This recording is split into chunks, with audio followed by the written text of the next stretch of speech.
Hey, These are hard to see through. I thought There is a substance on here. There's no substance, bro. It's straight canola oil. Canola oil. I don't think that's what I sweat out, but who knows at this point. Well, if I sweat out olive oil, then your headphones will tell the story. Yeah, roasted. I don't know. I've never seen sweat dissolve. Headphones. It's like that's like leather or that's leather or whatever. Yeah, it dissolved it. Good. Now it's just foam. What's inside my body, bro? That does that? I wonder. Got some kind of fucking nuclear acid in your mutant genes for real. I don't know what to tell you, dude. I don't know, man. Well, I feel like we ain't done this in a long ass time. It's been a week. It's that once a week shit, bro. And it's been a week too, like a legit week. Just a week. It has been a week. Been a heavy week. For no reason. I was just anxious all week. I don't know why. You been anxious? Yeah, for no reason. Why I hear myself? I don't know. Maybe it's the headphones. I hear myself. Yep. There it is. There it is. Yeah, so what did I watch this week? There was something that I watched. Of course, Snatch was my homework for this week. We'll get into that here soon. But I didn't tell you. No, I did tell you. We texted about it. I did see Moneyball, which, speaking of Brad Pitt, there's going to be some Brad Pitt praise today. He's in the conversation, and it's the conversation's building against Tom pretty good. Against Tom? Yeah. Now that we're getting deeper, like against Tom Cruise. I thought you meant Tom Hardy. I was like, hold on, no. Okay. No. Okay. Yes. Well, I've been on Mobland, and it's like it's getting. Yeah, bro, it's a different type. I don't understand that guy. Just that first episode was like, okay. Remember in the first episode he was like, "This is me at like a 7." Yeah. If I get to a fucking 9, you'll know about it. Yeah. So he keeps doing that through the scene, and he just gets more and more like stoic, but violent, bro. He's just the perfect like fucking mob enforcer, fixer, or whatever he is. Yeah, bro. It's really great. We went to go see some cards today. Oh man, fresh off the card show. Fresh off the card. First card show that you guys went to. Yep. Brought the boy. I was amazed. Keelan was amazed. He loved it. The power of, I just love that everybody there is like, here, have free cards. And he's just like, he's just got a brown paper bag, just crinkled up, full of absolute like bangers. There's 2 McDoubles in there. Bro. Yes. Fucking. I go, what are you doing with this bag? Bro, just holding on to it. Looks like there's a fucking 40 in there. He had some just slammer cards. He did. Heavy hands, bro. He's got the same hand gait that you do. Heavy. Motor skills, 100% your DNA in that child. Oh, geez. You two pawing through stuff. I go, people are letting you. Nobody said anything yet. I know. I was like, I don't know how I'm supposed to handle these cards. I was trying to be gentle. No, I can't. Your hands are shaped too crazy. I could see the look in their eyes. They're like, I can't really say anything to this guy. You got to knock $1 off that. Nobody was going to say, sir, not to you. They were like, just let him rifle through. So maybe he'll get tired and fucking leave. I don't even want to charge him any money. He's scaring me. Keelan got some slammers today. Yeah, bro, he got some nice cards. Real nice cards. Hey, what was that movie that you made me watch? Legends? No. Oh, Coherence. Bro. Okay, we've not even talked about it yet. Yeah. Look, you skipped whatever the hell you were supposed to listen to or what. Well, no, you didn't skip it because you listened to it. I listened and watched more. You listened and watched I over-prepared. You did, bro. I went back to my homeroom teacher and said, can I have more homework, please? You did, bro. You absolutely That's what got I did this week. That movie was tight. Because you're right. The first 15 minutes, you're like, the way it's shot, single camera. I kind of like that. Yeah, because it had the indie. It had that Sundancey feel to it. But when the clues start arriving of what's going, well, when they get into the comment, and I heard it does things to people, and then I was like, oh, I'm in. Yeah. that movie, how much did it cost to make that? It couldn't have been much. It's one room Fucking and $2,000. a porch. Nobody got paid to There make was that no movie. special effects, really. Pretty Even good, the comet that they shown, it looked like they I just know. pulled that from YouTube. They did probably. And the actors were pretty fucking good for. They were fine. They were fine. They acted just enough, but it was like they're just regular people.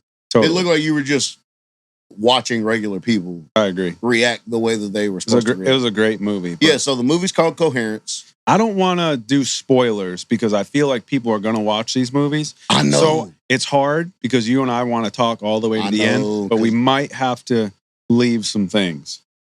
We can leave because I was trying to figure out how I could review Snatch without actually revealing. Well, we might have to put like a. If you haven't seen Snatch by now, type of deal. Like Legend is right. It's 2015. Okay, yeah, right there. But Snatch is one of those movies. It's a cultural piece when it came. Like, bro. It's been 25 years. If you haven't seen it by now, also it's also one of those movies where we could talk about it. You're never gonna get all. There's too many moving parts. No. I mean, I've seen it 40 times, and I never get sick of it. But that's what I was talking about Coherence. I knew that'd be on the same wavelength as we are, and I knew you'd probably dig it just because of the premise. It was a great movie. I didn't think that you'd react like that to it, but I knew you'd be like, I like this. Because remember, I told you before you watched, I'm like, it's not this like great film, but the premise by itself, just the idea of it is so unique. Very unique. And it's got you thinking. And I like you think you know what's happening and you're getting fooled. Yep. The ending was great. Because you're still like, wait. Amazing. What happened? Yep. I enjoyed it. Infinity happened. That's what it was. Exactly. Yeah. And she realized it and was like, oh no. Multiverse. But bro. Yeah. Crazy. Super sick. So so that was like one of the most unique movies I've ever seen. Great movie. Yep. 2013 or 14. It's something like that. It's a little older. Yeah. Great Something film. like that. I'd never heard of it But before. I told you, I'm on this shit as I get older where I'm like, if you tell me it's good and I trust your opinion, I have to. And I did. I'm not, because otherwise I would never watch it. We talked today, I'd never see it, and I'm definitely not going to watch it this week. No. I'm just doing album, send it, it goes on immediately. It has to. Otherwise, I like to listen to albums later in the week, so then it's fresh on my. I started listening to the Love Still Held Me Near again on the way here. Yep. Yeah. I was like, shit. Yeah, shit, dude. Nice. It's just one of those albums. It's one of them ones. Mickey was like, I gotta hear this album that you and Tyler were talking about. I was like, I want you to not be around any of your kids while you listen to it. Yeah, we're gonna be like, you Dad? need to be by yourself. I don't want any interruptions with all his kids. Yeah, but like you have to listen to this in its thread. Like you have to stay on that frequency. You can't just I'm gonna listen to one and then I'm gonna fucking jog off somewhere. And no. He said he's gonna listen to it on the plane ride to Manila. I was like, perfect. Perfect. Nobody's gonna be fucking talking to you. Just enough time to curl up and face the window. Absolutely. And just go through it. Oh, he's gonna go through it. It's amazing, dude. But yeah, I don't know. That's just an album that lives with you, and that I'm glad to hear that you listen to back damn albums that I didn't even ask you to listen to. All right, am I getting into this right now? I mean, you could, since we already went on the tangent. Well, I mean, I reviewed a movie I wasn't supposed to review. But yes. Well, we kind of both reviewed it. It ain't a big deal. Yeah. We'll split it.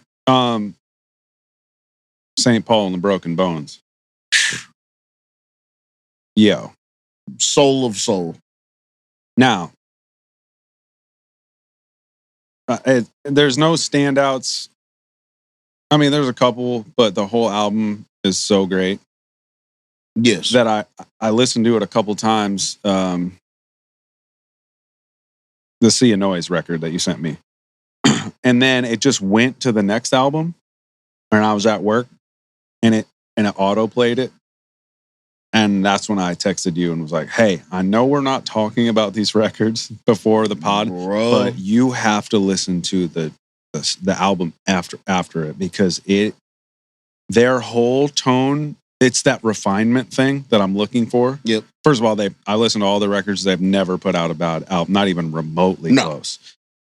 I also didn't realize that their singer, that Paul Janeway, is like revered as one of the best soul singers. I've always heard their live shows are insane. I watched a bunch of them. He comes out in sick, like almost like wrestling garments. This motherfucker that are like super psychedelic, and he's like a bigger white dude. Yeah. So it's like, of course, that sound is coming out of him. Of course it and is, he's just bro. a regular Alabama dude, and he's a huge wrestling fan. Oh, that's crazy. Massive wrestling fan. Did not know that. And the thing that stood out to me, and you know me, the drumming is next level. Yep. Because a lot of it, and of course I did my deep dive, the drummer's name is Kevin Leon. And he like teaches drums, but he plays all these great soul beats and jazz, but he loves ripping rock beats. And there's a lot of rock drumming within that soul music vibe that I was like, oh, this is, it's driving the music in a different way than playing like backbeats.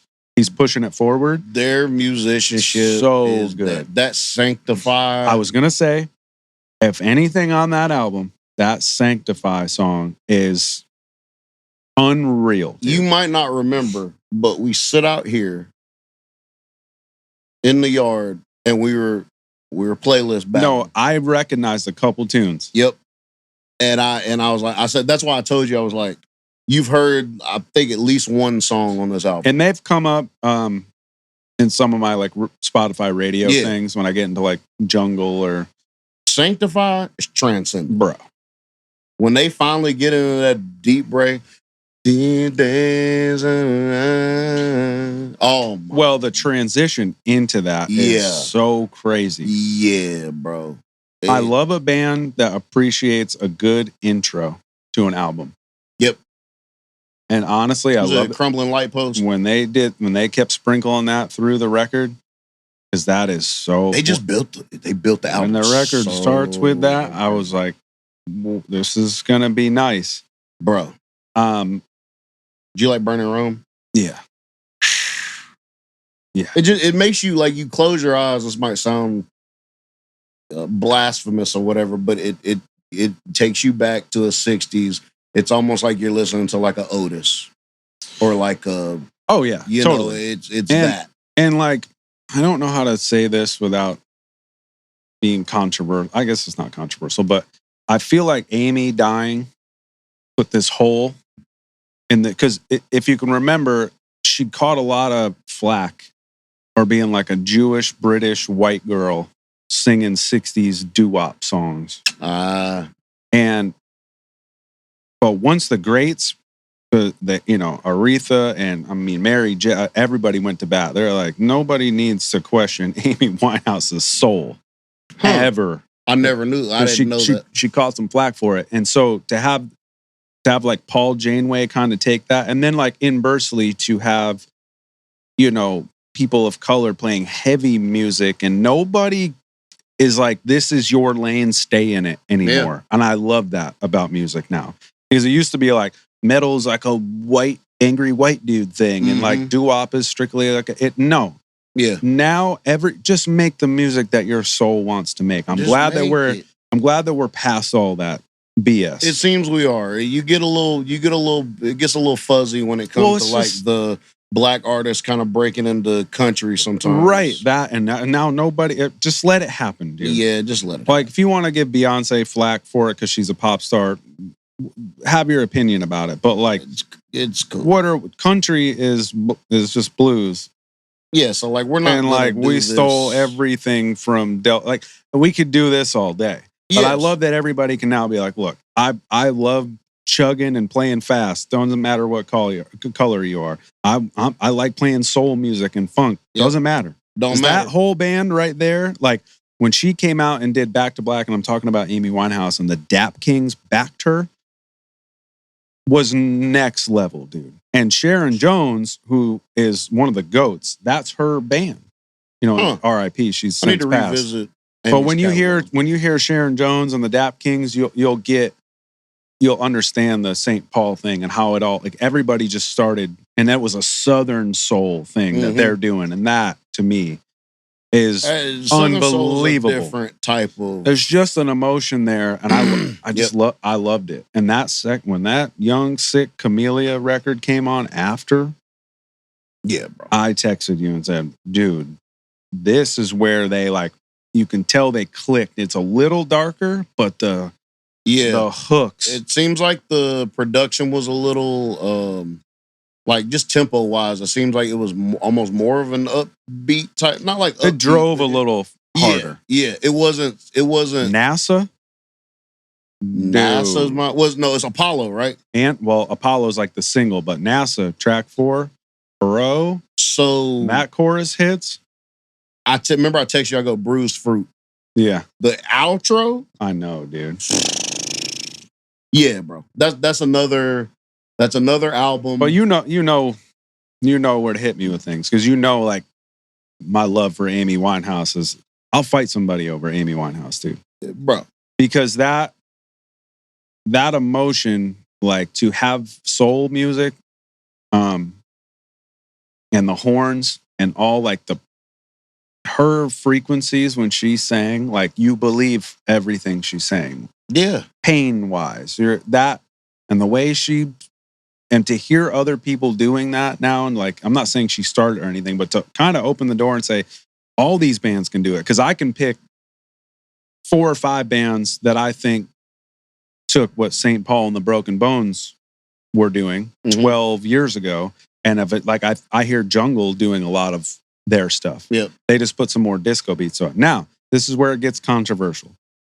I've looked this up, and this is only my opinion on it, but I think somewhere, somebody in Jelly Roll's camp said, look at this band. It's so weird. Because when Jelly sings and there's a frequency that he hits, man, there's a lot of Paul Janeway in the way that Jelly's doing his stuff now. Bro, I swear that I literally was just about to say, because I was like, I like to see Teddy Swims get his just due. Yeah. Another amazing singer. And then as soon as I said Teddy Swims, I go, That Saved Me by Jelly Roll, that's a soul song, bro. Totally. That's a soul song. But it'd be very shocking to me if somewhere along those lines of when Jelly was making a transition, that a St. Paul and the Broken Bones record wasn't playing somewhere and somebody showed, because their tones that they sing in are very similar. Mm-hmm. And Teddy Swims too. Yep. So that they're not a new band. They've been around and been revered, but also like Paul Janeway needs to get his flowers. I don't think that guy can hit a bad note if he wants to. I've never just heard of those falsettos. He's trying to break his voice up and he just keeps hitting higher notes. It's like bro. It's like Freddie Mercury or Chris Cornell trying to scream but just singing higher notes. Bro. When they both like, we love the screaming thing. We can't do it. We just hit higher notes. It's like, oh, okay. You're an alien. That's why. Yeah, bro. Just to hear an amazing voice where even his stuff, like even how they mixed it, it was just raw. It still felt like you were almost listening to it live in a way. Oh yeah. And it's something that just hits you different. You ain't necessarily like, it is a relaxation type of album, especially like Sea of Noise is really like a nice little there's some upbeat things. Album. It's a great work. I mean, I played both of them at work. Yeah. And just easy to work to, easy listening. Soul is it's pure soul. Great music. There's nothing else you can even describe it as. You nailed it. You knew. And it was a good answer. Yes. Because to the listeners, they don't understand. We might have talked about it. But when we're doing these things, we're really matching energy. Yep. And then we're going to get off with throwing wrenches in the spokes. Because I'm probably going to throw a wrench to you next week. Oh, I'm throwing major wrench at you. Well, I guess what would it be this week? Yeah, your album this week. I'm movie coming up. Yes. Your movie? Yes. You are movie review. Okay, I have some. You got some things in the chamber but for you. This is to the untrained person here. We're matching energies with these. And yes. We're not trying to one up each other, but we're saying, okay, if we're living in this and you made me listen to this, because this is what we do when we're hanging out. Yep. If you All have the time. control, and you always have control of a stereo, People always have an issue with it for whatever I said, reason. give me your phone. You know what? I need to play 3 in a row You know right what, now. Lauren? She goes, you just always think like, what'd she say? You want to control the radio and stuff. You have this attitude, like you think like, you know what the best music is, and I'm like, You do. You know what? You do. And that's not a look, man. I'm like, look, if it is what it is, When you put as much time and effort and you love something that much, bro. because we both, and this goes back to our last spot, the worst thing in the world is being at a party and somebody else is playing some absolute misery.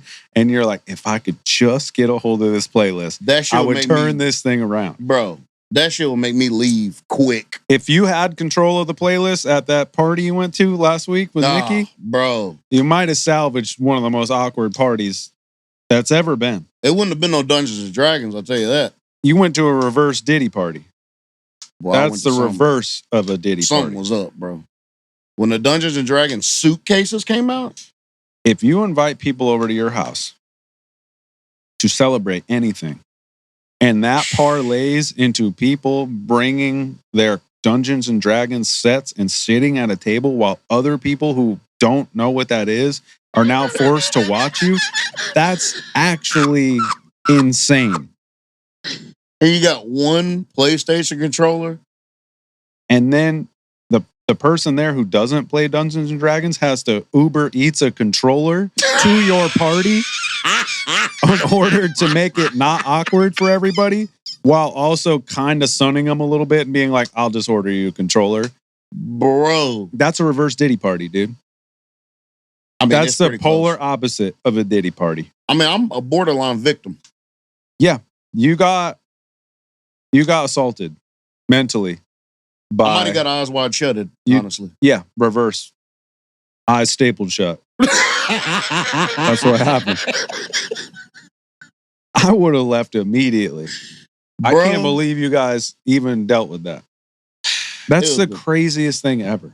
Hey, bro, it was a wild thing. Made up dice games, and then these are people in their 30s. Bro, went from made up dice games to a smooth transition into Dungeons and Dragons. No questions asked. No questions asked. Nobody was like, "Oh, what do we want to do next?" Oh no, nope. Like, oh, you don't know why we're you're about here? to play. Right. Like, you never got the memo. Like, I was gonna pull a fucking. You should have been pack like, out of my back. Was there an email that was supposed to go out, or bro? Is that in my spam Mickey that I didn't get? warn me about the shit. Nobody. There's no way he could have known. He didn't know. There ain't no way he would have fucking known. No. Because I don't know if we would have ventured over knowing there. him, he would have learned Dungeons and Dragons real quick on the way to and the party. Showed up and been like, let me show y'all how to play this game. Even though you've been playing it for 20 years, I got this. He would have. He would have, bro. He would have Uber Eats Dungeons and Dragons, whatever he needed to play the game. Starter pack and around the table. Here we go. No reason. Yep. 4 hours later. And 2 bottles of tequila later. You would have left like, thanks, guys. It's been a great party. And they would shattered souls. Everywhere. I was about to say, everybody be shattered, bro. Yep. Destroyed inside. Therapy Monday. Therapy Monday. This guy showed up, never played, worked it. That's what would have happened. Bro. I can't believe y'all went to that. I can't even picture you guys at a party like that. Bro, I was on the couch, okay? Once the dice game was over, I ventured over to the counter where the alcohol was. I started trying to sell somebody on wrestling, or at least tell them why I'll watch it. Of course. And then, then I ventured on over at the couch. And I said, hey, who wants to play NCAA? Because please, I got I got negative interest in what the fuck is going on over here, bro.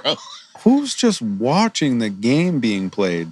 Just significant others, or just toughing it out? Or significant others, just bro. Like just drug along, having a sick time. It's like being in an abusive relationship. Totally. This is exactly you want to abuse yourself for sitting there. Aren't these Saturdays great? Bro, like, what are we talking about, dude? Bro, that was a Friday night. Oh, they were even deep, worse. They were deep in it. something weird happens after that Dungeons and Dragons game, dude. Yeah, I wasn't around or I wasn't conscious. There's some other role-playing scenarios. I'm just glad I had Mickey there because, I mean, even though he put me in the situation, he took me out of the situation. He didn't know, dude. He didn't know, bless his heart. There's no way he just didn't want to be alone, and I understand now. I understand why he didn't want to be alone. Yeah, you need a buddy system for a party like that. Oh, yeah, no. We got to tap on each other's shoulders and say, hey, that's it. Yeah, we got to go. Yeah, bro. I think that's what happened. Uber Eats of a PlayStation controller is one of the sickest moves you can do. No, he was at his wit's end within 30 minutes, bro. He was like, you know what? I'm Uber eating a controller right now, bro. That's a Super Saiyan 4 level flex, dude. And I went and met the delivery dude outside, like in the yard. I was like, nah, here, he can get it. You ain't got to go all the way. You guys got scissors so I can cut this controller open? That's all I need from you. Please part from your game for 12 minutes. That's all I require from you. We'll just sit here and drink your booze, and that's music wild. At a non-listenable level. So yeah, that's how. I mean, if you had control of the playlist there, at least that would have been. No, you know what? If I would have started playing anything, people would have probably looked over their shoulders. They would have got upset. They would have got upset because I guess that you have to. I don't know if you talk. I heard you tell stories or something. I have no idea. I'm not gonna knock it. I'm sure it's a sick game, but it's also like it's fine. But we're not doing that at a party, bro. No, if it's a Dungeons and Dragons party, fucking post it in the driveway or something. That's what it is. D&D tonight. Don't invite people and Trojan horse your way into having people at your house, and then all of a sudden, surprise, we're fucking playing imaginary games. Especially like with a failed dice game ahead of it.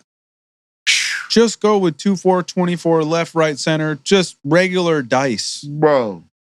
I will play craps out right in the driveway, your back trash can. If you just please not do what you're about to do, just give me a wall. That's all I need. We'll be here all night. Bro, I was like, y'all know how to play like Texas Hold'em or something? Like we play poker or anything. Feel bad for everybody involved. You know? Bro. Yeah, that was just not the ideal night, but yeah, if you're on your property and you're playing music, like you take it to a level that I don't, because I have the studio. So if I have something going on, I can crank tunes for here. You carry around a 15 speaker Bluetooth wherever you are, backyard, in the house. Then Mickey brings his over. Now we got 2 karaoke Bluetooths in stereo. Well, so at least they're in stereo. Both playing. Yeah, bro. It's wild. And then if you go out the front porch, here comes the speaker with you. The volume doesn't change. Oh, no. It goes louder. Absolutely not. And that's when we have our battles. Oh, so that's where this gets good old porch. And they're not even battles. They're just it's just fun to be like, ooh, deep cut there. Now I gotta go into the vault. We have a conversation through music. Yep, absolutely. Literally. Yep. It's like a playlist conversation. We're telling a story that's not in the room. Nobody else start fucking multiversing songs. So that's what we're doing with these reviews. It took us 2 weeks and we're emotional battling. Yes. Absolutely. Via albums. We are. And movies. I love it. And movies. And our movies are the wilder, the better. Our music is like the more introspective and emotional, the better. That way. Eventually, we're going to have to throw out just a fun album here and there. Because we think about our first 2 albums, bro, have been real fucking... deep. Well, second and third, because I gave you the Rhapsody first.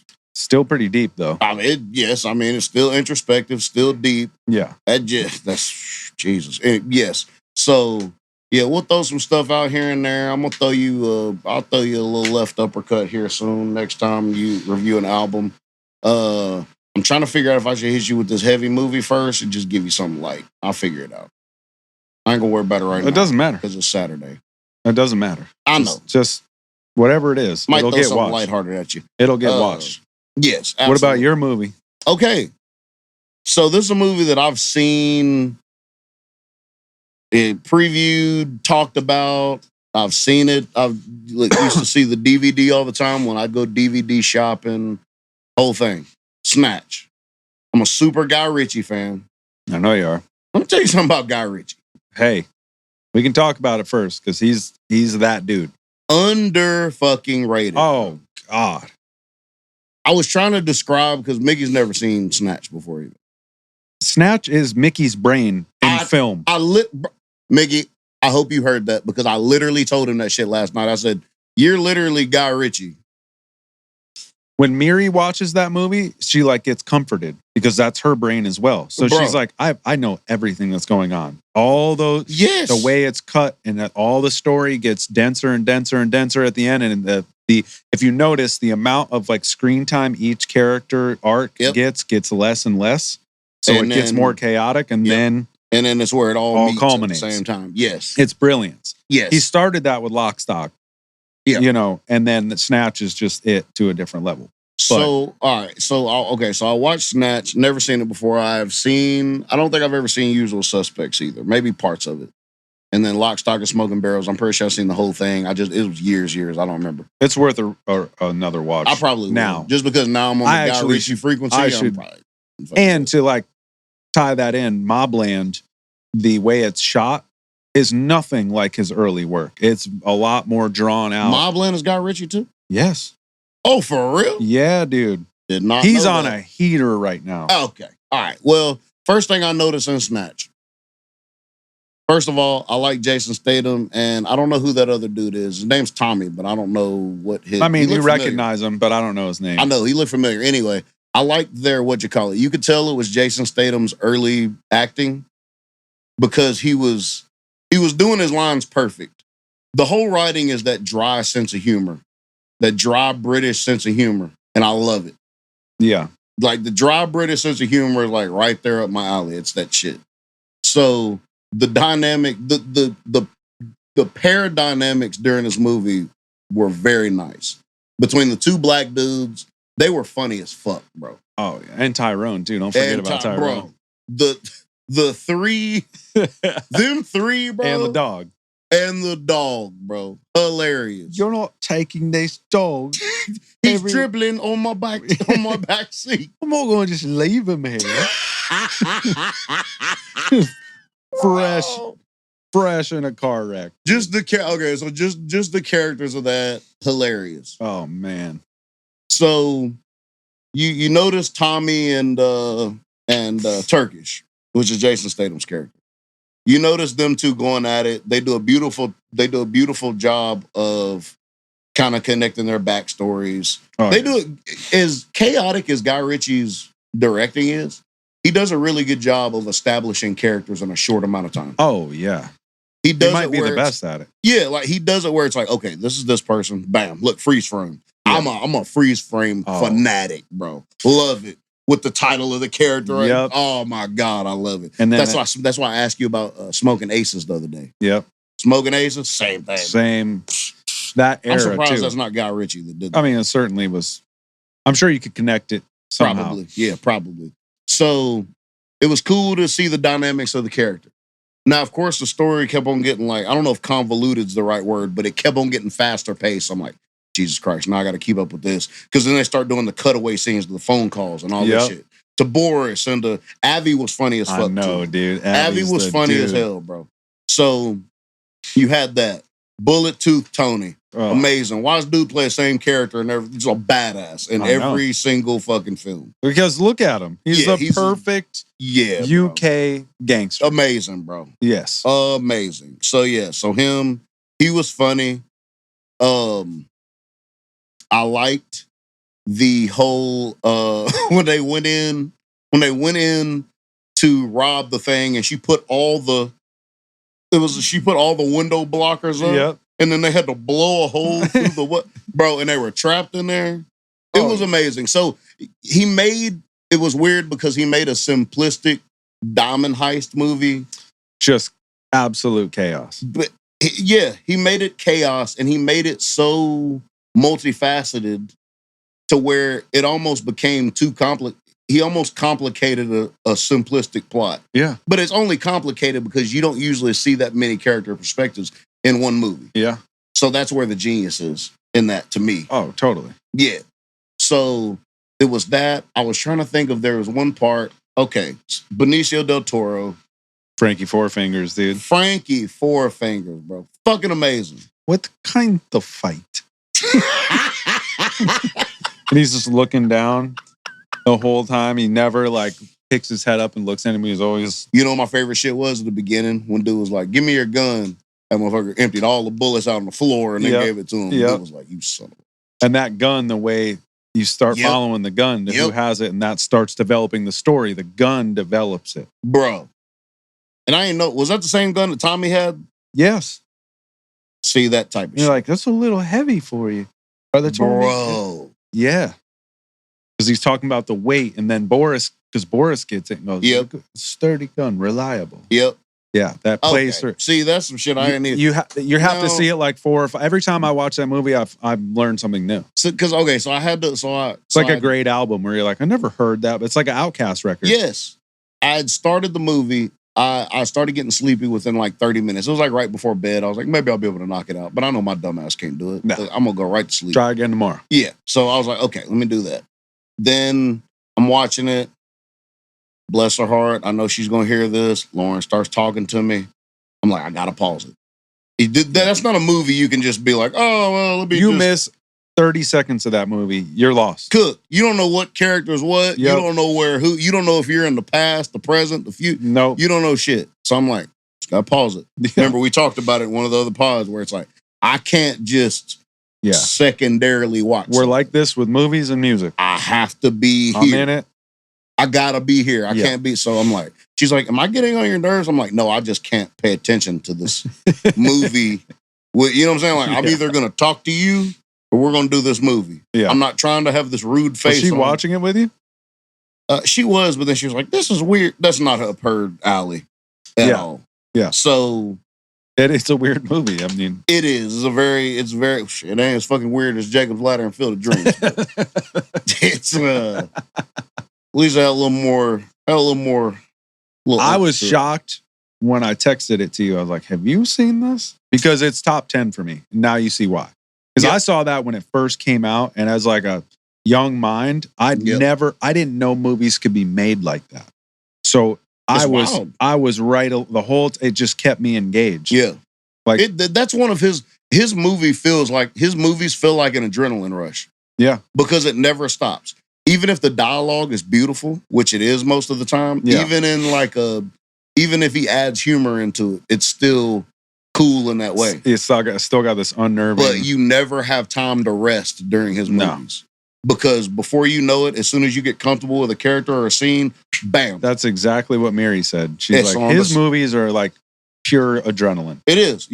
But you don't realize you're like worked up. Yep. Because it keeps your attention. It does. I said he was so ahead of his time making movies that like he made ADD movies 20 years before. So now that's YouTube shorts. Now that's TikToks. Everybody's attention span. Yep. He made a whole movie like that and a bunch of them. He could really make a lot of damn money now. Yes. He needs to get a Netflix deal and just do fucking Guy Ritchie movies. Essentially Mobland, that's true. He's direct, but it's a different style. But he's got other guys working with him. It's not just all him. But then he made The Gentleman in Netflix. That's him too. So you can see he's definitely, as he gets older, his style gets a little different. They're not as chaotic. So then you get Benicio. Oh. Then all of a sudden, here he comes. Here he fucking comes. Here he comes. Brad Pitt in all his glory, bro. Porkies. Fucking porkies. They gotta go buy a caravan. Bro, I'm like, he did a good job of building up what these pikeys are. Because if you're American, you don't really know what the fuck that is. You're like, what the fuck is that? And that goes back to gypsies and all. Yeah. And so it reminded me of Peaky Blinders when finally they're still there. Yep. I was like, okay, that makes sense. So talks about their accents. Bro, it's somewhere between Irish and but you never understand. And they talk so fast. They make deals. And you don't know what you're buying. A dog with the caravan. Didn't even know. You like dogs? You like dogs? Like dogs? Dogs. Dogs. Dogs. Bro. The wheel falls off. They go back. They didn't even get out of the driveway. No, bro. Hold on, a caravan with no fucking wheels on it. No, that's not mine. Bro, and he stands up out of the chair. Hey, bro. And Brad gets serious. And he tells fucking dude, I'll fight you for it. I'll fight you for it. Bro. And they get to that scene. He wants to smoke, son. And Gorgeous George is throwing him like a rag doll. And he's stretching. Having a great loosening time. Up. Just that's a motherfucker that fought all his life. He don't give a fuck about none of this. Just getting the shit knocked out of him. And all of a sudden, jawed his ass in 0.25 seconds. It happened so fast, and it was cool because they did it from like behind the big dude's back. Yeah. So you only seen a little bit of Brad Pitt's arm move up. And it reminded me of like, you ever seen a boxing knockout like that? Yeah. Like they just clip him. Mm-hmm. Boom. Right on the chin. Out. What we didn't know is that he is a 2-time bare knuckle boxing champion. It was so great. And they're going to Tommy, who's leaned up. And he was like, and it's Turkish you're not dialogue. Gonna have one of these. Look, you ain't gonna have one of these motherfuckers killed, and they're gonna bury two of them. And keep it moving. Gorgeous George doesn't wake up in the next 15 seconds. Bro. He knows they're both getting buried somewhere. And I'm like, just that stuff. So great. They did a really good job. It's funny. They did a really good job of blending cultures, too. You had the Jewish dude. Yep. You had the Jewish dude that wanted to be Jewish. I think Benicio del Toro was like French or something. Was he like French? I feel like he had a French accent or something. I don't know if Frankie Four Fingers actually where he's from. I don't know. But then you got the Pikeys over here. Then you got like the posh British dudes over here. No, he's Jewish American. Who? He was Jewish American. Benicio was? Yeah. Huh. He just talks super weird. Yeah, he had that weird like French type of weirdness. So, and then you got the Russians. That's what I'm saying. You got the Russians. It was just so many like cultures blended, but they did a really good job of like capturing those type of characteristics for those characters. I thought it was greatly done. I thought it was written awesome. The action was nice. It wasn't this crazy shoot 'em up. Yeah, and then Abby and the Americans come in. They're like, "Why are we in London? Bro. This food sucks. Like, we need to get this time and get up out of here." Bro. He just irritated the whole time. But still, like, Bricktop. Now, listen. That's my spirit animal. Underneath it all. Bricktop is that dude. When I first saw that movie, everything he said, I was like, I like what this guy's putting down right now. When he rolls in, and they got that body, and he just peeks his head in the door. Bad time. Bruh. And the one dude knows who he is, and the other two dudes are like, "Who are you?" And he just sits down. Good, that'll save me some time. And he starts telling the story about the pigs. And how long it takes to eat a body. My favorite line of the whole movie is from Bricktop. When they were trying to talk him into something, and he goes, "Of course, a fucking course." Yeah. Of course, a fucking course. Because it was like, somebody said something like, he already knew the fucking answer to it. Like, of course you're going to fucking do this. Yeah. So when he said, of course a fucking course. My favorite line, and I still use it. I've used it since I've seen this movie. And I get real pissed, especially in business stuff, is when that dude stops him when Brad Pitt knocks it and they lose. Yes. And he goes, "Thanks for the bet. I just lost 40 grand. And he grabs him and he goes, "Listen, when I throw you a bone, I don't want to know if it tastes good or not." Beautiful. I've been saying that my whole life. Bro. And then he cuts the dude a little bit and he goes, "Next time I'll cut your bullocks off." Bro. And he cuts him just a little bit, and the guy's look on his face, he's like, "Oh my God." Bro. But that line, man, that's true. You throw somebody a bone, you don't want them coming back. I don't want to know if it tastes good or not. I was like, yeah. That's what I'm saying. It was just a really nicely written movie. I don't even know if that's proper English, but boom. There it is. Very impressed. I give it a solid 9. It's a 9. I give it a solid 9. Just because 10s are, it's like PSA 10, dude. PSA 10s, bro. Yeah, 10s are 10s are rare air. We named a few of them in the group chat before, but yeah, it nice, very nice. I was shocked you hadn't seen it. I was glad you hadn't seen it because now to watch it, I like to see it as when you see something as an adult, it's just a different type of thing. Because you've got experience. Yes, like you have the nostalgia thing when you're younger, but then when you get to actually, especially when you're paying attention to certain things, camera shots, how things are, the guy Ritchie. The film thing. I mean, yeah. But for me, it's like characters. When you're younger, it's easy for you to identify a villain. Let's just say Bricktop, okay, and be like, obvious villain, bad guy in the scenario. But as you get older, you realize how he got there isn't too far off for anybody to get there in life. So you start when you're older, you're like, I get why he doesn't take any shit from anybody, and he's ruthless because he's been through it. And he just the characters were just very, very. It was. Do you know who I am? Now you know. And the one dude stands there and goes, I do. Bro. And the other guys are like, we have no idea. And he sits down stirring his tea in the styrofoam cup. Save me some time. There's a dead body on the ground. He doesn't even look at it. He stopped. Did he step over it? Yeah. One day a big dude zipped up in that body bag like he was just looking at him, bro. In the Dexter style kill room, just showing him, hey, this was so. Bro. He has a great way of making really, really dark scenarios be like still somewhat jovial. Yes. I didn't expect that movie to be that funny, but I literally was laughing out loud. So funny. I was laughing out loud. It's got all the stuff. I'm glad you liked it. Dude. Yeah, bro. It was really good. He's got such a deep catalog, especially like in the late 2010s that not a lot of people have seen. Yep. There's that one that Andre 3000's in. For real? I think it's not. It might be Revolver, or I don't know. I want to look it up, but you need to see that. While you're looking it up, bro, I got a confession. Okay. I had filet mignon for the second time. Okay. Didn't microwave it. It was amazing. I cooked it properly. There was one issue. Now, I like garlic butter on my steak, okay? Yeah. Which I guess is fine. Sure. I mean, like for a filet mignon, it's fine, right? Yeah. I didn't have no garlic. Did you have butter? Yeah.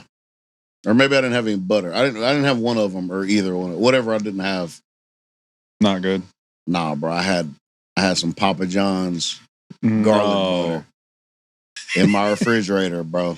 Cold? Yeah. Why is there always there's always something cold involved with you eating steaks? Oh, you warmed the butter up. I think. Throw it in the plastic Papa John's thing in the microwave, did you? Maybe. Man. It's got to be microplastic somewhere. But look, I poured it up. No, I think what I did is I poured it on there as I was still cooking it. But I was like, I wonder if Tyler would be very upset at me using Papa John's garlic butter on a filet mignon. No, I'm not upset about that because I've been meaning to confess that for probably 2 weeks now. That happened like 2 weeks ago. I mean, as long as you didn't microwave the filet mignon. I did not microwave it. But I'm not like a sauce. First of all, I don't love steak enough to have an opinion. Like I've never been like a big steak. For real? Yeah, never been a big steak. I mean, I ain't just like, but I love some. When I get a craving for something, I'll be like, yeah. I can do like a ribeye or like a New York strip. Fillets are cool, but like I'm not one of those dudes who's just like, I need steak. I got something called a Denver cut from the butcher shop. I think you told me about this. I don't know what a Denver cut is. I don't either. Nobody knew what it was. Huh. Nobody knew what the hell it was. So I don't know. But it was good. I'll tell you that. I have no issue, bro. It was really, if you got garlic butter, first of all, you had it in the bullpen in the fridge. It's kind of nice. Yeah, bro. To have just I don't care who made the garlic butter. You had it. You didn't microwave the steak. I did so not. You've learned. You've evolved, dude. Hey, bro, I'm done pretty good, right? Hey, we're in 2 weeks. It's the learning realm. Microwaving steak to it's the learning realm. To repurpose. That's what we're living in. You live and you learn, dude. You apply. Thanks, man. It's okay. One day you faced yourself. You said, I got to be better. At least I don't dip it in fucking ketchup like a psychopath. I wouldn't even have a problem with that as long as you didn't microwave the steak. Damn that. No, you need to have a problem with that. I mean, people do it. That's an issue, bro. You do it, don't you? You think it's no. Okay. You think it's a psychopathic move? Oh, it's an absolute nuts move to do. Patrick Mahomes does that, doesn't he? Patrick Mahomes is a psychopath. Well, yeah. I mean, Brady's probably done it a couple times. Brady's probably done Jordan. it. Jordan, Kobe. Tiger Woods. Yeah. Yeah, bro. They got some issues, bro. I agree. I don't know what is going on with it. Bro, did you hear that shit about Matt Rife? Hear what about Matt Rife? All right, so me and Miggy had a conversation about ghosts and such, right? Oh, that he bought that house? He bought the museum and it's got the Annabelle doll with it. Yeah, I'm not. What's he doing? I'm not with that shit, bro. Well, you saw when they just toured her across America, Yeah, that one dude died. Fucking randomly died. Yeah, I'm not with all that shit, bro. And me and Miggy had a very interesting conversation about possessions and ghosts and this and that, and it was nice. Rife is that guy though, where he's like, if it kills me, I like that. Yeah, He's twisted enough to be like, absolutely, something's got to kill me here. I mean, kind of getting if the Annabelle doll, the Annabelle doll is kind of legendary. Yeah, if Matt Rife drops dead, everybody's gonna go, the Annabelle doll definitely killed fucking one of the funniest comedians on and the planet. He'd be like, that's sick in the afterlife. That's fire. I was trying to get out of here anyway, so that's why I did this in the first place. And it turns out it's true. Bro, she's possessed and took my life. I read that shit. I was like, I saw the little Instagram post that he did, that he bought it, from the Conjuring and all that stuff. And yeah. I didn't watch the whole thing, but I didn't realize the Annabelle doll. Is that the basis for the Conjuring movie? I've never seen any of the Conjuring. Yeah. No, well, and they came out with an Annabelle movie. Okay. And the Conjuring has to do with Ed and Lorraine Warren, which they weren't mediums, but they were like supernatural, like investigators or whatever, back in the day. And so they're famous for that. I've listened to this is what I've been telling you, man. This spiritualism movement, yeah, bro. I've listened to a few podcasts. I forgot to do this callback for us. Do you know who one of the biggest proponents for the spiritualism movement was? Who? Sir Arthur Conan Doyle. Oh, wow. He would tell anybody that wanted to listen to it. And it makes sense with all the Sherlock stuff. I meant to ask you, do you follow the Sherlock & Co. IG? Yeah. Did you see that post that they did where it's the upcoming episode? You see they have like the covers now for the episodes? Yeah. They added those, just now added them. Because they're nice. Old, their old like images are kind of weird. Yeah, but there was this fan art and stuff. They weren't posting most. No, there's this new one, and it's hard. It looks kind of alien-esque or something. I don't know. It's gonna be some weird shit. You can look it up. I don't know what it's gonna be, but I think it's gonna be very fantastic. You have been putting me on some bangers.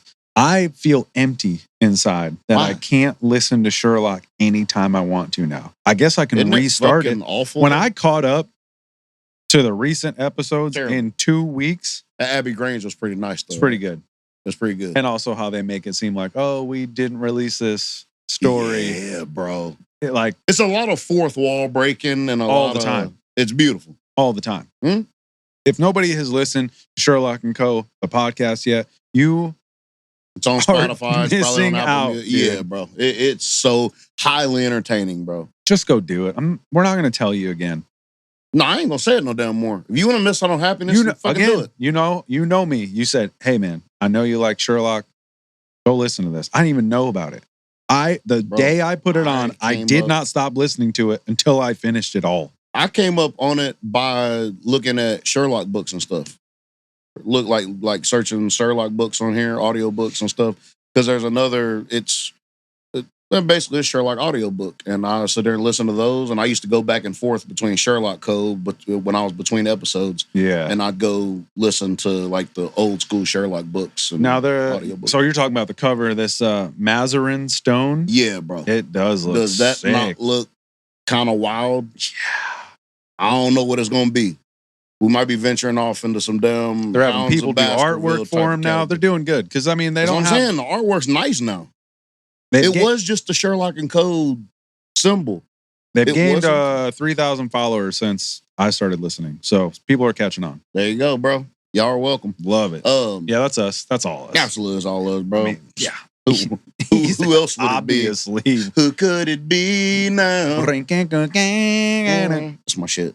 Bro, speaking of possessions, have I ever told you my theory about Nirvana and In Bloom, the song? No. I've never told you my theory about it. No, I didn't know there's a theory about. It's my theory. I came up with it inside my head. When did this occur? Probably a couple years ago, maybe 3 years ago. You're listening to In Bloom, and then I was listening developed to In this theory. Bloom, and I was listening to the words, and I was like, "Oh shit!" Okay. All right, so let's think about this. We're thinking about muses, right? Yeah. Do you feel like if there are good muses, there can also be bad muses? Now, whether you believe it or not, let's just take that train of thought, where it could be evil forces speaking through you as well and giving you certain music and certain things to put out. Well, I don't.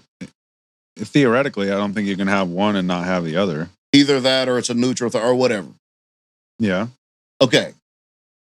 So sitting there listening to In Bloom one day, night, whenever the fuck it was, and something occurred to me. I was like, okay, if you can have, let's say you can have good and bad muses. If you go, he's the one who likes all our pretty songs, Mm-hmm. and he likes to sing along, and he likes to shoot his gun, but he don't know what it means. Mm-hmm. If you think about it, it made me feel like there were maybe not demonic, but more evil muses that were speaking through him, where it's like he has no idea why he loves these songs. And he likes to shoot his gun too. He don't know what it means. He didn't know what it meant the whole time. And for him to actually have taken his life with a gun, it's almost like they were telling us the entire time that that's what was going to happen.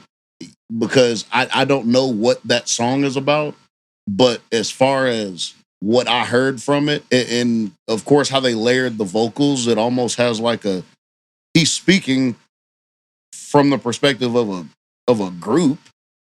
Yeah. He's the one that likes all our pretty songs. And he likes to sing along, like he likes to sing along to the things he writes, or what the things we write for him or through him. And and he don't know what it means.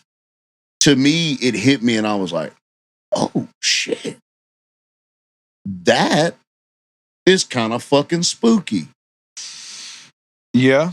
I mean, but you're coming from a manic depressant on heroin, who the lore. I'm not saying you're wrong. Obviously, we're taking this into consideration. This is just. However, the energy that he chose to surround himself, you know, think of Courtney Love at that time too. Like, there's a whole documentary about her relationship with him and how that, and it's highly controversial. I'm not going to say anything like about Courtney Love one way or the other, but doesn't paint her in the greatest light. No, I've heard. So, whether it's her influence on that, putting him in these spaces because at that time, you have to think you're coming off the 80s where early 90s PMRC's coming around. You got Tipper Gore, Al Gore's wife, putting labels on records. NWA had gone through what they had gone through, Dr. Dre. Yeah. Before that, Ozzy had to go to court because he had that kid shot up a school or killed himself or something. Yeah. Suicide Solution, that song that Ozzy put out. And they all thought he should be responsible. So there was a lot of talk about that at the time. So it might have been Kurt tongue in cheek touching on that too, in a way, because everything he did was metaphorical. I mean, if you read his lyrics, you're like, this doesn't make any sense at all. It had a but there'd be three lines clumped together here and there in his stuff where you were like, what? Like you're saying, those three lines. I'm like, why is he speaking from a group perspective? Like he's this higher being speaking through one person. Yeah. And it's like I feel like is identifying himself. And to me, I'm like, seems like a group of motherfuckers speaking through him. Now that could be me just, I'm either thinking too deep into it or I think it's all possible. Thinking about it from a supernatural standpoint. Or I mean, it's the same thing Marilyn Manson dealt with. And it's like, there's always going to be that conversation with movies, art of any kind, video games, whether we're affecting the subconscious. It's not even a matter of like a talk of the conscious mind, because you are the one responsible with making decisions, right? Yes. That's always the default. But the subconscious thing is what gets drawn into these arguments, because there's some wild stuff that gets said. I mean, you could say the same thing about early 2000s hip hop, where everything was like this glorification of some very negative energies. Yep. There's a lot of talk.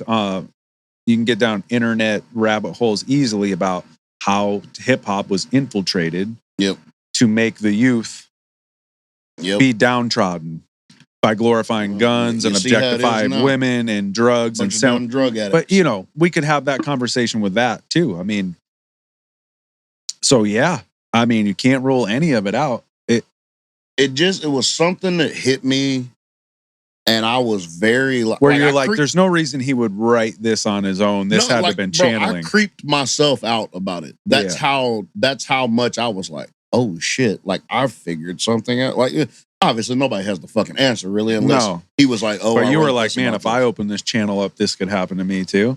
It's almost that, but it's almost like you're just aware of shit, and you know what muses are for you and against you, or I don't know. I can't understand the whole thing. Well, you're tapping into the ether, and there's the collective conscience that everybody that does art at a high level says they can just tap. They're getting in a flow state. So it's like, I feel like whatever frequency and because like that thing that you sent me, I'm sure we talked about in the last pod, but where it's like the physicist, who was it that you sent me where he was talking about art being a 101? Oh, Neil deGrasse. Oh yeah, it was Neil deGrasse. Yeah. Neil deGrasse, like I'm discovering things. But as an artist, you are the first and last person to make that thing that it can never be replicated. So you're always making a one of one. I was just about to say, it goes back to like the card collection, 1 of 1. Right. So and that's always the chase, right? And even in the card world, the 1 of 1 is undefeated. Doesn't matter what. That's why artists are so revered. Yes, and always will be, and always have been. Think about because that is our purpose. It's always been the artists throughout history that people have looked towards, whether it's painters, whether it's singers or anything. What are they called? Actors? No. Same thing? Composers, sorry. Oh, composers. Yeah, when you go back to that. Yeah. Everybody looks at art. Oh, I think we talked about it like last time. Sure. Art being that thing that everybody... But to prove your point, if that was it to say that that's possible, of course it is. Because when you're in a creative state and a flow state, you and I have experienced, you don't even remember doing it or why or what happened. There's plenty of things. I go back and I listen to records that I played on. I think to myself, why did I make that decision on drums there? Yep. I would never do that now. But at that time, it happened. It's on wax. There it is. You can't change. It's done. It's a 1 of 1. I can't tell you how I came up with that idea. It just happened. It's almost... And us as artists, we are comfortable with it. But if you think about it from like you don't necessarily have control over the shit, it almost is like kind of in a creepy way. It is a little creepy. Looked at it from the outside. Well, then it's like, if you want to boil it down even further, the mixing aspect of music is like controlling the universe. And the music is the planets. And you can sit there and arrange it, and you can quantize it. How you want to do? And it's yours, and you're the creator. You're the overlord. I was about to say, creator. So you can do that in any form of art. When you're talking about editing films, or you become a god of a universe. Yep. That you can manipulate. I mean, we all, as artists, that's what we're basically doing. Is just creating little universes. Okay. So albums, with that being said, then absolutely negative things can be channeled. If we're thinking like that. Yes. And if that can be in your daily life of your routine where positive thoughts and negative thoughts can happen, and you have to work harder to have positive thoughts as a human Yep. And that's why all these channels, positive thinking, gratitude, all these things that you have to work on that. You don't have to work really hard to get negative emotions in this. Oh no, they come realm. very, very easy. Everything that's good, you have to work for. So if you are in that state as an artist where you're channeling things and you're on heroin, shit isn't going real good for you, probably pretty easy to tap into some wild stuff. Yeah. There it is. I can see that. You open that channel, more of that will. Yeah. But it gets dicey because then it's like, the authorities, air quotes, are always going to say it's the artist's fault. Because they made so-and-so do this. Well, because they don't know the things that we have to tap into. Right. And the channels that we can freely open. But then a kid can go listen to it and go shoot up a school, and now your band's at fault. Right. So there's a big gray area there. It's a lot of. It's up to the individual. Yeah. That's to regulate themselves.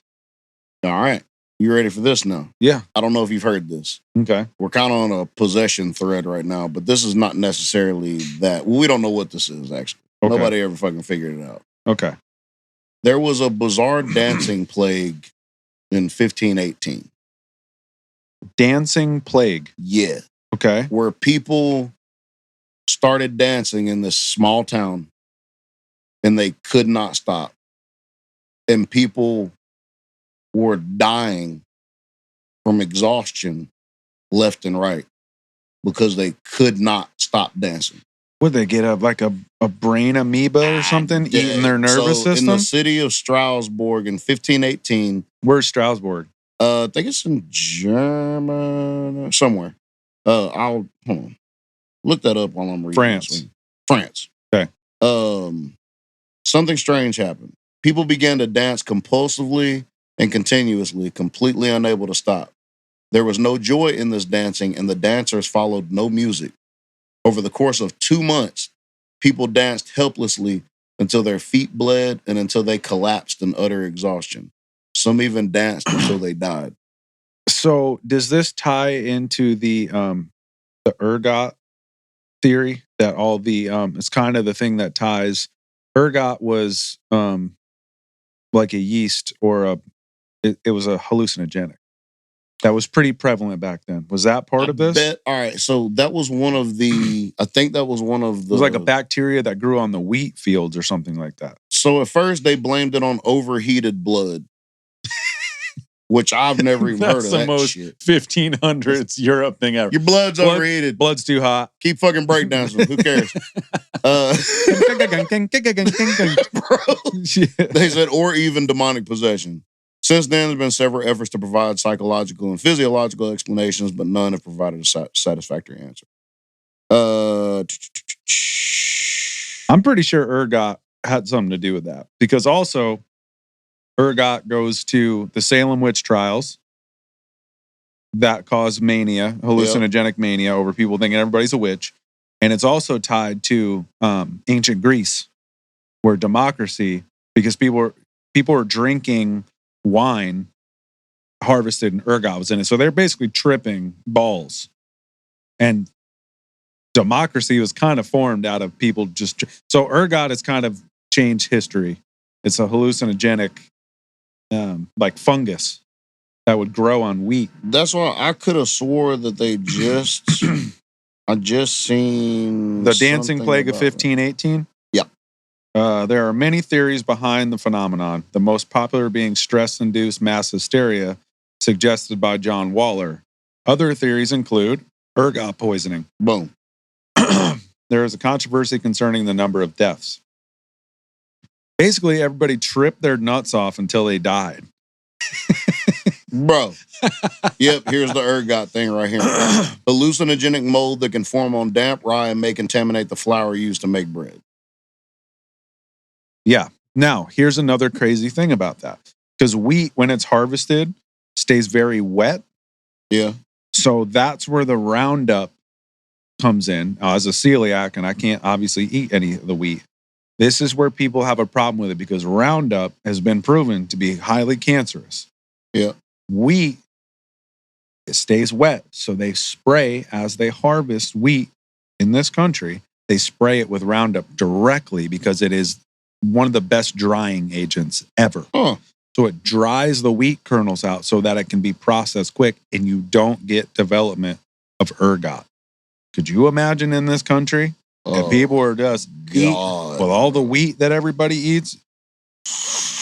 You go get a cheeseburger, you're feeling extra nice. And nobody knows. Nice. First of all, we would have all killed each other a long time ago. If ergot. Oh, absolutely. Hell, we're doing it now. We ain't even had no bread. But glyphosate, which is Roundup, is not good for anybody. So most of the wheat products, you can look it up, are contaminated with glyphosate, high levels of it.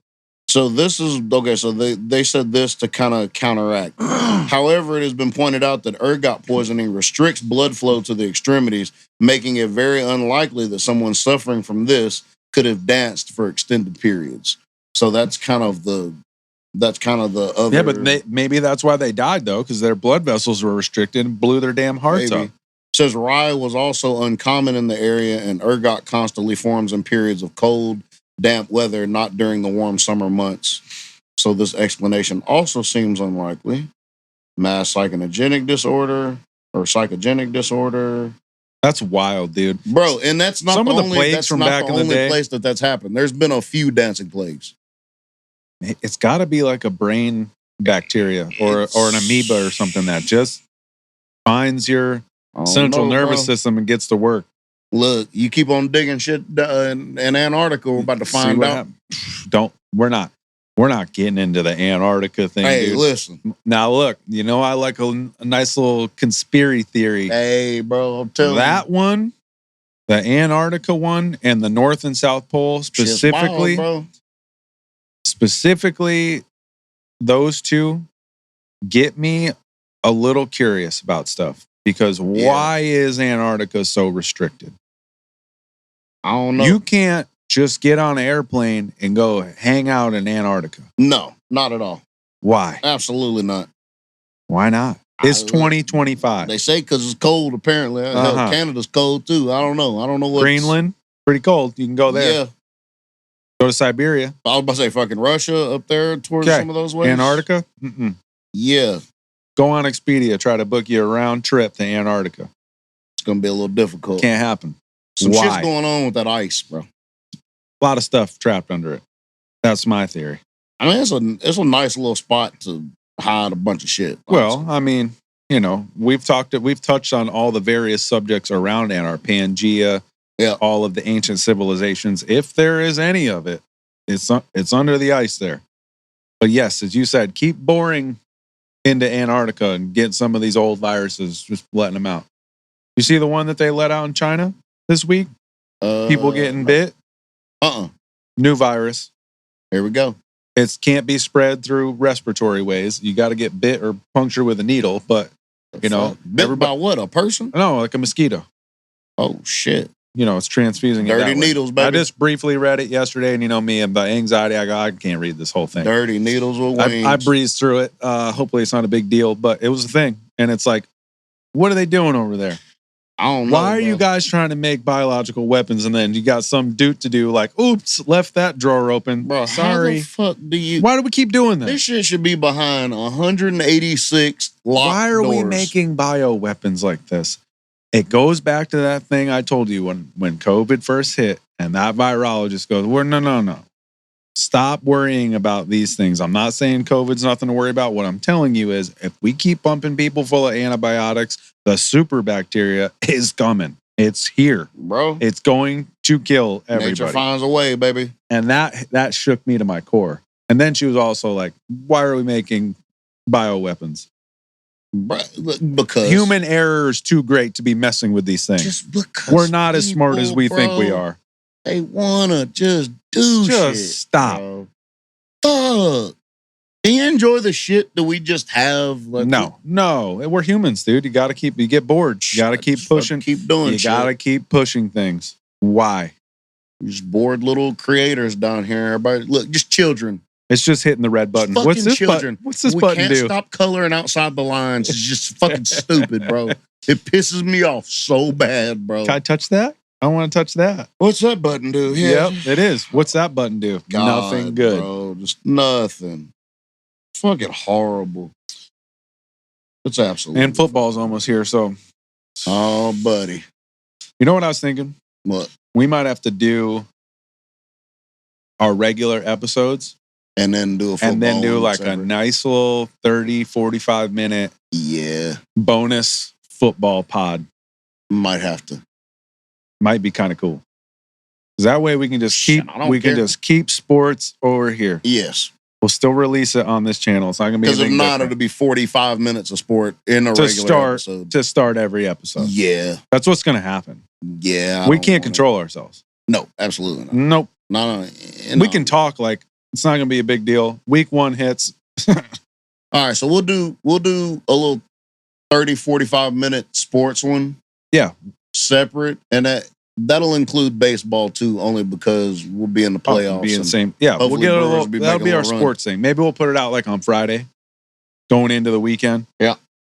We'll drop episode. By the way, anybody and numbers for the pod, crazy this week. Doing good? People, it's the biggest. Last week, episode 20, blew every other episode out of the water. Well, shit. I wonder if we got to starve them in one day.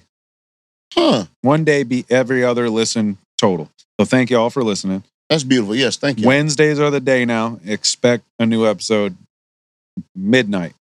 Yep. When the clock hits Wednesday, boom, it's there. You got it. Let's do it on the way to work. Let's do it during work. That's what I'll do. And then we'll put the sports pod out on Fridays. What do you think about that? And then you can fucking argue with us about that, even though you don't know shit. Go ahead. I would love, man, the TikTok. First of all, what a time to be alive. Bro, where people can just... A lot of people out there not pumping gas, and it's not okay. Y'all are telling and who's out here defending that on social media? That's forever. By saying your wife's independent, that's what you come up with? Your kids are going to see this someday.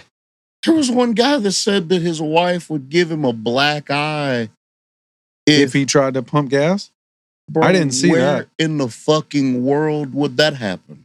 I don't know, but if that's the case, you need to reclaim your life and maybe get out of that relationship. Because that sounds like you're in an abusive relationship, buddy. Bro. You've lost all masculinity. What are you doing? The shit kicked out of you. And you need to move on. If she's comfortable with punching you in the eye and pumping gas, nah, bro. It might be time to... Hey, pack your suitcase. If that person listens to this, go ahead and call in. We'll talk you through it. Oh, we'll absolutely talk you through it. Call in next episode. We'll get you out of this relationship onto a better life, that's dude. Rough. That was really rough. You need some Tony Robbins in your life or something. I don't know what that guy needs. But the comments that these people were making was like, you do realize everybody can see what you're saying. Yes, and nobody asked you like your opinion about it. I mean, it's our page, so we can kind of post our opinions. Yeah. But nobody told you to tell on yourself in the fucking That's comments. all people do is tell on themselves. We didn't even ask you. I mean, in the age where everybody is extra careful about not saying such and such, people say more than they ever have, I feel like, about their character. Say, what do you think about pumping gas? You might not be dropping N-bombs on Twitter anymore, but you are definitely saying some shit that your kids are going to see and go, I don't know if I respect dad very much. Oh, no. Dad's lost all respect. He should have already lost respect not pumping fucking gas in the car like a damn coward. Yeah. He's dumb. You're not putting Drake lyrics on your Facebook page anymore. But you are admitting that you look at your phone while your significant other pumps gas, and both of them are bad. That one's worse. I don't know what's worse, bro. You might want to you can hide in the basement and make bioweapons over not pumping fucking gas. Honestly. And just inject yourself with them and do everybody a favor. Please, God, bro. Just close your eyes for good. Oops. And then that's the last that anybody hears from all you. Berries, baby. Captain Crunch your way out of here. The Captain Crunch all berries was, bro, fucking fire. First of all, Count Chocula's coming around the cereal plastic, opening it, the extra crunchy plastic, bro. What is that about? Hey, plastic, bro. You remember the Smacks? Used to come in the foil. Yeah. Do you remember the foil? Of course, Smacks. I was a weird cereal eater. I liked Life. I liked Golden Grams. Please don't tell me you like Kicks. Kicks were good, dude. Bro, Pops. Kicks were the worst. Kicks, Pops. Kicks and Pops were the worst fucking cereal probably ever. You know what my favorite cereal is of all time? And it's ironic. Bro, It's hilarious coming from me. What? Shredded wheat. You know what's crazy? I fucking love mini wheats. With the icing on them. Yeah. Bro. Of course. Yes. You remember the move to flip the icing into the milk? Yes, bro. Let it dissolve into the milk. So it's just, bro, we done got into it was just raw side up, and you'd flip them all over and just let it, let that milk get about 72, that shit. Then they started getting grams of sugar. Coming out with the maple glazed ones, then the blueberry, all of them. Flame, good. Bro. Multi-grain Cheerios, loved them. The Olympic Cheerios, undefeated. Just a good old plain honey nut Cheerios. Honey nut Cheerios, just fucking solid honey nut Cheerios. You ever used to cut up bananas in your cereal? Of course, dude. Bro. You know I used to get so mad because you know when you're little, wait, were you a milk? Were you a chug the milk when you're done guy? Fuck yes. Some people don't do that, and they're psychopaths. What are you doing? What is up with that? That's like cooking your pasta noodles and then not putting a little of the, you know, that move. That's a whole Italian move. You put some of the pasta water into your sauce. Do you really? Yes. Why? Just adds a little zest. You don't want to waste anything. Superstition. That might be. It's Italian, and it's what we did. That makes sense. Everything's superstition. The fucking eye. It's all about death. If you don't, death and fucking I'm sure pasta water. If you didn't put the pasta water in, it's bad luck and the maluka, and here we go. The horn, the evil eye. We're going down the whole thing. But to dump the cereal milk out after you ate your cereal, yeah, I ain't good with that. Psychopathic, dude. I ain't good with that. Those people sit in their car while their significant other pumps looks gas. at their phone and creates bioweapons. 1000%. Yep. That's fucking right. We're starting to group all these fucking people up. And we're figuring them out. What we need to do? Send them down to fucking Antarctica and just leave them there. No flight back. Go sort it out at the edge of the world. Yeah, Antarctica will sort it out for you. Oh, yeah. It's going to sort you out. Yep. You come across a fucking polar bear, you're going to know something. What's polar bears down there? They gotta be. They gotta be. Probably not, though. Shit. What lives in Antarctica? I'll tell you one thing, they can go where the fuck they want to go. Yeah, they do what they want. No, speaking of cereal, I used to get mad because you know on the front, there's always like blueberries in the cereal and strawberries and all that. They're not in Antarctica. They're not? Nope. I used to get pissed because the fruit wasn't in the cereal when I poured it in the bowl. You know, on the front of the cereal boxes, there'd be like strawberries in the cereal. Yeah. When I was real little, I used to think that the fruit came with the cereal. Were you a Quaker oatmeal guy? Did you grow up with that? So what happened was I threw up one time at school after eating oatmeal. So I hated it. Couldn't deal with it for a while. Oh, no. Isn't that weird when you're younger and you throw up off something and that's years? Now you start eating it I haven't thrown up in 15 years, but I don't think it affects you like that when you're an adult. You're not like eat a piece of cheese, yak up, and then now you can't eat cheese anymore. Who the fuck's not eating But if you're a cheese kid and that happens, that's a 2-year waiting period. Yep. At least. You're changed. At least, bro. You catch the flu when you're young. I didn't eat oatmeal until I was an adult again. Like, and after that happened, back then they had cream of wheat. Again, it's no surprise why I have celiac disease. Miri says it all. When I talk about my childhood staples, she's like, you realize everything was just massive amounts of you gluten. made it to a teenager. Hot Pockets. Yep. Everything had bread. Everything had bread. It's Italian, bro. But even just the shit food that we ate. I mean, a Hot Pocket after school, give me 4 of them. 4 of them, I was dipping them in blue cheese. Oh, bro. I know it's controversial. Hot Pockets. Blue cheese. Cheeseburger Hot Pockets. 4 cheese. 4 cheese Hot Pockets. Just a regular pepperoni. Look, everything I ate was high gluten. It's no surprise. Cereal, everything had wheat. All of it. Yeah. It's no surprise. But cream of wheat, my mom would make it with butter and maple syrup, bro. But they had the Quaker Oats with the little bits of dried fruit. They had peaches and cream, strawberries and cream, blueberries. Oh, yeah, they still got that shit. Oh, I'm sure they do. But that shit, when you were a kid, and then why would we put extra sugar on it? It's already in there. Because. Why were we doing this? Because it's fucking America and we love sugar and we're addicted to it. Probably that and caffeine are probably the number 1 and 2 addictions in America. Over drugs, over... I mean, they're both drugs, so... Yeah.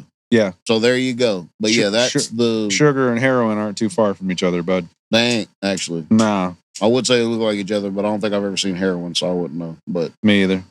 is it liquid? I think people shoot, or do they? What do heroin? they do with heroin? Heroin's, yeah, heat it up. It's powder. I don't know. We got to ask some heroin. Call in if you're a heroin addict. Let us know we don't know what we're talking about. We're going to talk you through that too. Yeah. Yeah. Tell us how you do it, and then we're going to guide you to the promised land, dude. Yeah, fuck it. Good way to get there. Lead you to fucking sugar. Get on the other end of that. First thing, got to listen to City and Color. Then we're going to make you watch Snatch. And Absolutely. Then when you're finally, the final test of your 12-step Howling at the Moon program is, if you can watch Field of Dreams and get through the whole thing and not feel weird about life, you're ready, dude. Fuck all that, bro. Mickey actually, he said, that movie's weird, bro. Nobody said it wasn't weird. He said it was weird and it's a waste of time. So has anybody ever said that? I disagree with him wholeheartedly. Well, I'm sure you do, because you fucking champion that movie. Just say it's a nostalgic thing, and it's just not say as your good dad never played catch with you. That's all. I mean, no. That's what you're saying. No, that's why it's not hitting. Yeah. That's what's wrong here. There's a disconnect. You guys are missing the point. You never had a dad play catch with you and then just decide not to one day randomly. All right? He decided the shit, not the dad. I'm talking personally right now. All right? I'm trying to tell y'all why it actually means something. Okay? You guys missed the point, dude. You're just like, this movie's weird. It's creepy. Your fucking James Earl Jones. It's weird. Yeah, but go watch the shit again. It's gonna hit the same way. You ain't seen it in 25 fucking years, bro. That's not true. It's been 10, maybe. Yeah, go see it again. You wasn't friends with me 10 years ago. Fucking go watch it. What? Come on. Nah. No, we're not going that. I'm just saying, you guys missed the point completely. There ain't no damn point. All right. Point would be cool, supernatural. Maybe they're nice. Maybe they'll fucking shred you up. You got any other things you want to break down? I got so many things I want to break down, but I ain't going to break down nothing else. I'm going to let the people rest. We got football in 2 weeks. So we got two regular pods, and then we're fine. EAGLES Eagles, baby. Pump your wife / girlfriend's fucking gas. Stop making bioweapons. And let's investigate Antarctica for real. Well, I was gonna say, you can either investigate it or leave it alone, because we might not want them to see what the fuck's going on down there. That's true. Like, motherfuckers might think they want to see what's going on. They might not. Well, we've said my favorite story is the Agartha theory. I would love that to be true. That'd be fire. It'd make the most sense to me, honestly. Yeah. Where that's the entryway to it. Mm-hmm. That there's an Earth inside Earth. Yeah. Hollow Earth, baby. That's Kyrie, dude. You know what? It's probably hot. Let me admit something to you. Here we go. Starting to like Kyrie again. Oh my God. Now tell me why. Not as a basketball player. That should be the number one thing. I'll never forgive him for the Celtics. I'm not going to. Skills alone, you should fucking respect him and enjoy him as a basketball player. Just like you would Kobe. He just, you know what? He says he's a highly intelligent person. Yep. He says what's on his mind. He questions shit. He likes to question everything. Yeah. I like it. There's nothing wrong with that.